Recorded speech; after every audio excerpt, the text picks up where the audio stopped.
I'm gonna make it through it. It's my last review. I have my cough drop. I have my water. I'm good to go. Today's book is Warmaidens by Coon. If you didn't go see Grave Maidens, or if you haven't read Grave Maidens, go check out that review. One thing I did kind of forget, but I implied, is that Kammani survives.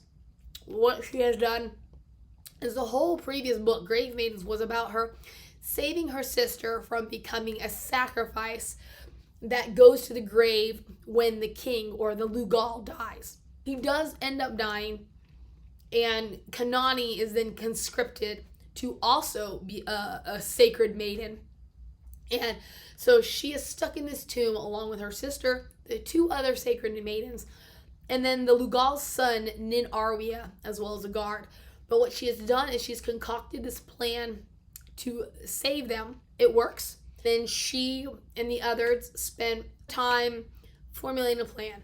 Now we pick up in Warmaiden.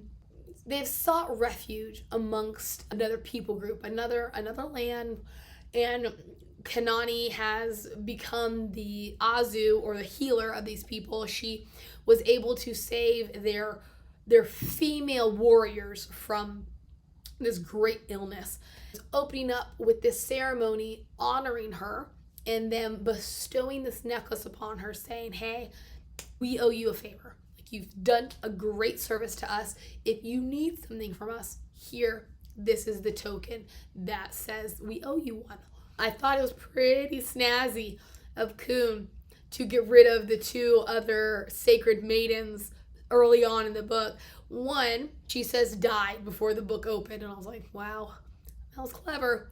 You knew that neither one of these characters needed to stay, but you also couldn't get rid of them. So that was clever. And then the other one, like in the next chapter, gets married, so she's no longer in the picture either. At this marriage, we find Nin Arwia being attacked. That means Uruku knows they did not die in the tomb with the Lugal.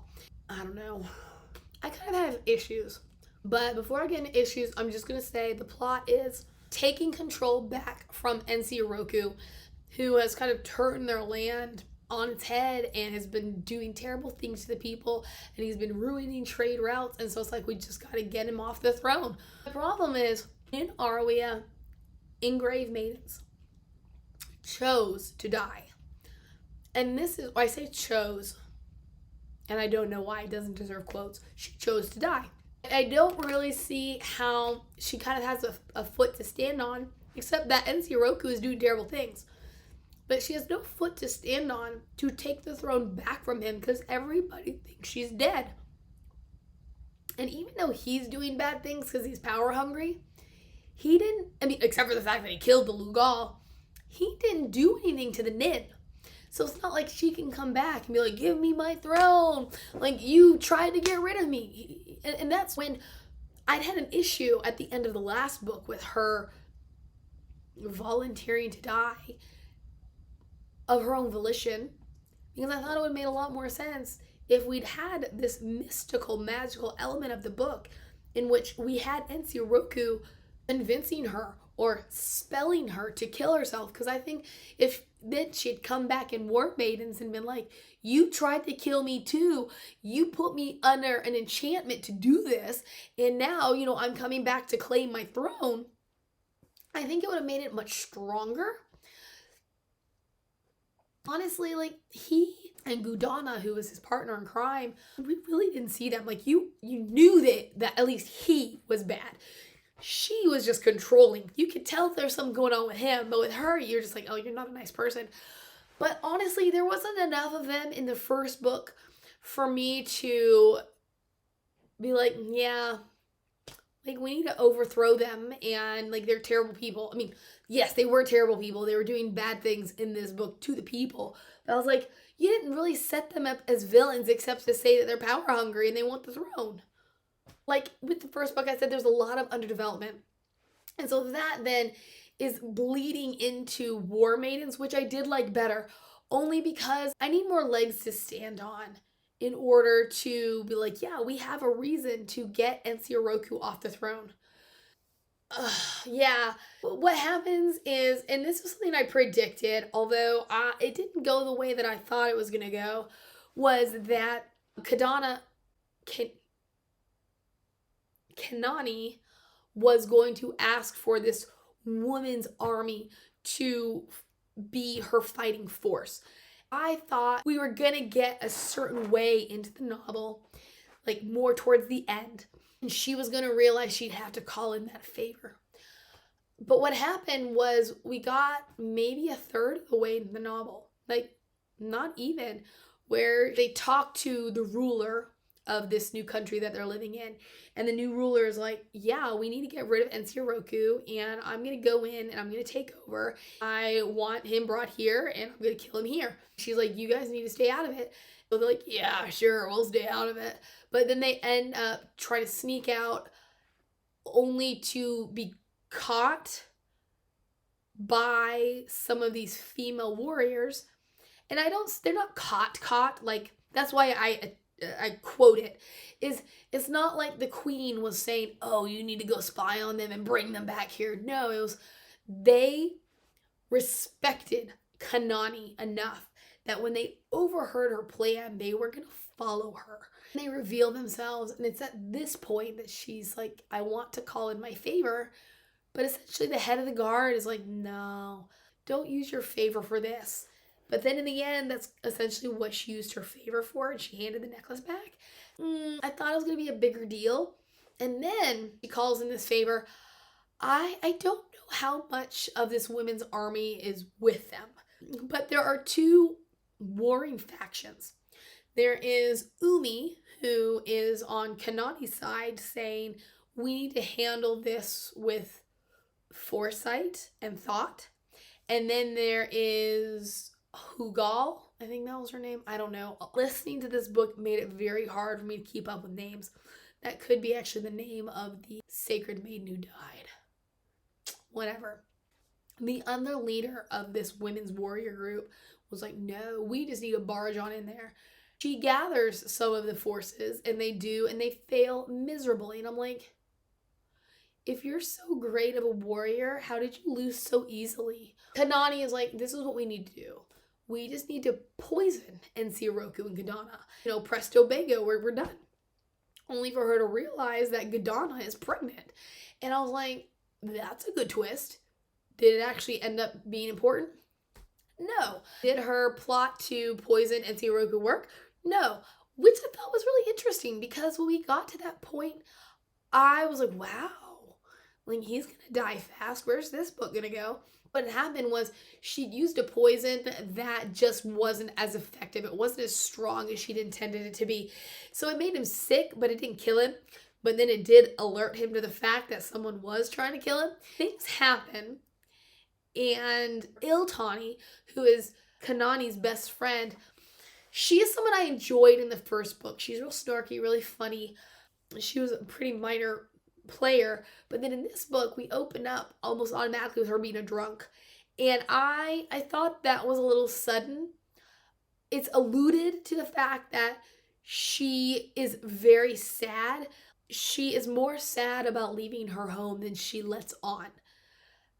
But for me, I was like, that's not enough. Like, I need more underlying problems than just, oh, I miss my mommy and daddy. She is involved in some of the shenanigans in trying to unseat Uruku, and she ends up getting caught. And one thing that he had decided to do was hold this, I forget what it's called, but basically sell girls off to be brides.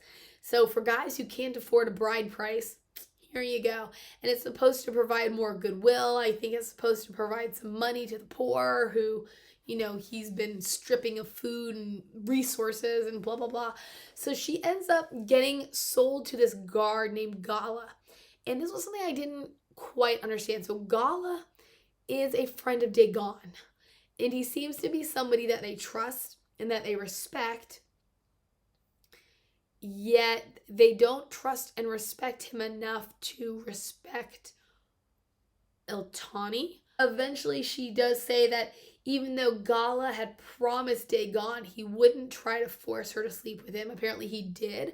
But we just get a lot of anger from her. And she's incredibly angry about the fact that she's been bought when it's her own fault. Her own recklessness got her into that position. Yet she couldn't own up to it. And I think it was Coon's attempt to further the theme of women's empowerment and women breaking free of the shackles of a male-centric society, which I like. That was one of my favorite aspects of Grave Maidens. These were elements that were fighting each other. They just didn't meld the way that I would have expected them to be successful. Basically, everybody gets caught. The punishment is for Dagon and the guard that I still can't remember his name. They have to fight to the death because what Uruku wants is information on where Nin Arwia is. They're both saying different things about their knowledge as to her whereabouts. And he's like, whoever survives it's like basically this trial of judgment or something, and whoever survives is the one who's telling the truth. Then he comes around, he's like, actually, because then Kammani forms this plan in which they coat both guys' blades in this mixture that will basically knock the one of whoever out. Whoever gets, cut, it'll knock him out, make him look dead, but it'll make the victor look like he's telling the truth, and they'll blah blah blah. But then Uruku's like, actually what I'm gonna do is I'm going to pull out all of my forces and I'm gonna have you fight them like gladiators in a ring. Actually, first off, he's like, actually no, you're gonna fight lions.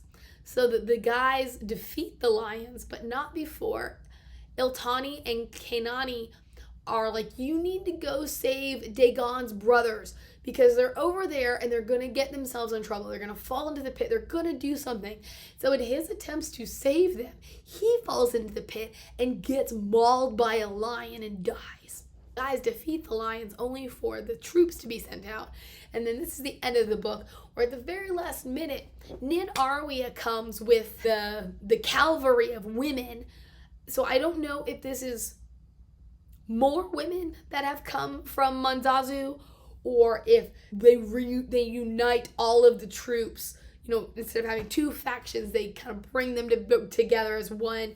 They're enough to defeat Uruku's army. I was a little disappointed that nobody got hurt. I kept expecting for Dagon particularly to be hurt, and then for Kammani, who finally has admitted her feelings. And so at the very beginning of this book, they're on their way to happily ever after. However, she refuses to marry him because she still doesn't like the laws that makes a woman a man's property. I kept expecting her to learn that he died and then kind of had that bittersweetness of, I had my chance and now I don't have my chance. I thought it would have been emotionally stronger than he survives. They all survive. We have happily ever after, and she agrees to marry him, and there we go. They get married as soon as Nin Arwia gets rid of that law.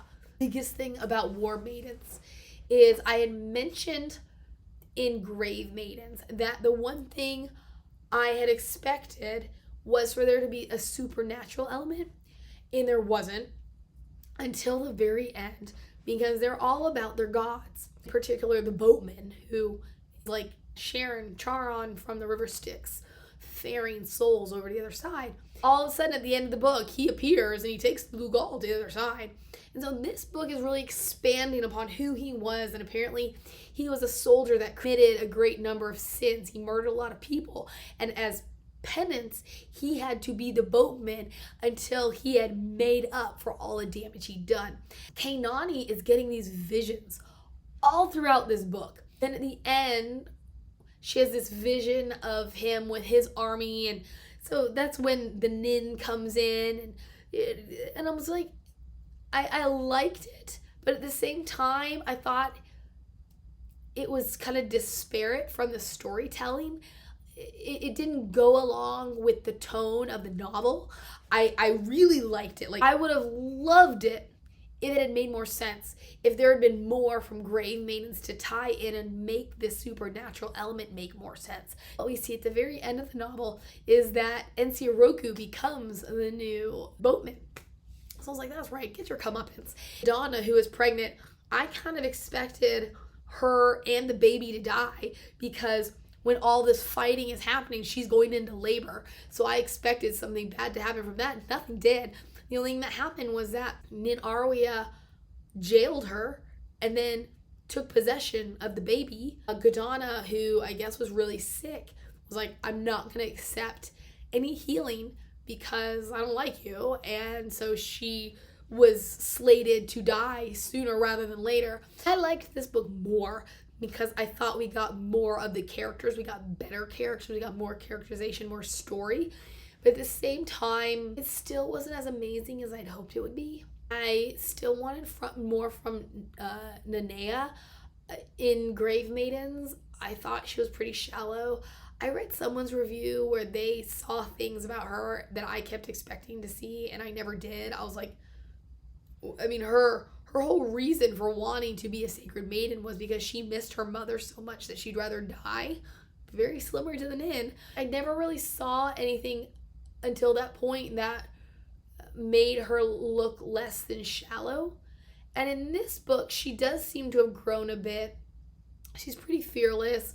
She's good at disguise and this, that, the other. I think my biggest issue was I kept finding points where Kammani would have all this guilt on her. Why are you feeling so guilty? Like, why are you so important?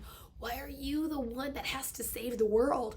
Because, like, Dagon, one of his brothers had been wounded by a soldier with the sword, and he ends up losing his arm because of infection. When Kammani had first come across him after he'd gotten hurt, she didn't have the tools, she didn't have the medicines to help him properly. Then later on, you know, she goes off to do stuff and somebody else is in charge of him, and his arm becomes more infected, and she feels so guilty about the fact that she ends up having to amputate this arm because she should have done something differently when they first met. Like, instead of trying to take care of him the way she did, she should have just let it fester. This isn't your fault that his arm had to be amputated. Like, you did what you could. All these other little things, I was like, it's not your fault. Why are you carrying the weight of the world on your shoulders? And again, because I felt like, I mean, she was better in this book about using her brains and trying to be crafty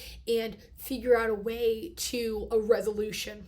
But still, I wasn't connected to her enough to say, you should be the hero of this book. I felt like she was just the Azu. Like with Katniss in the Hunger Games, she had this great skill set. She was incredibly crafty. She knew what it took to survive, and she was going to use that to her advantage. Even though nothing was supernatural, she knew how to make it work and survive. And I could see why she's the one who would instigate change. With Kammani, I didn't see that. I didn't see her having, as an Azu and a healer, I didn't see her as being something particularly spectacular. She couldn't fight. None of her plans ever came to fruition. Why are we piling all of this guilt and burden and responsibility on you when I was kind of hoping the Nin would step in and the Nin would be like, I'm a great warrior. I'm the person who's had all this growth and I'm going to come in and I'm going to save the day. I mean, she literally saved the day, but I expected her to come in and be a bigger player in her own game. That's Warmaidens. I hope I did a decent job. It's been a minute since I've read the book because I got sick and I couldn't talk. As you can tell, it's still hard for me to talk, and if I'd waited until I was completely healthy, this would have gone to the dogs even more than it already has. Let me know what you think. Have you read these books? What did you think of the books on your own? Let's talk, and I will see you later. Bye.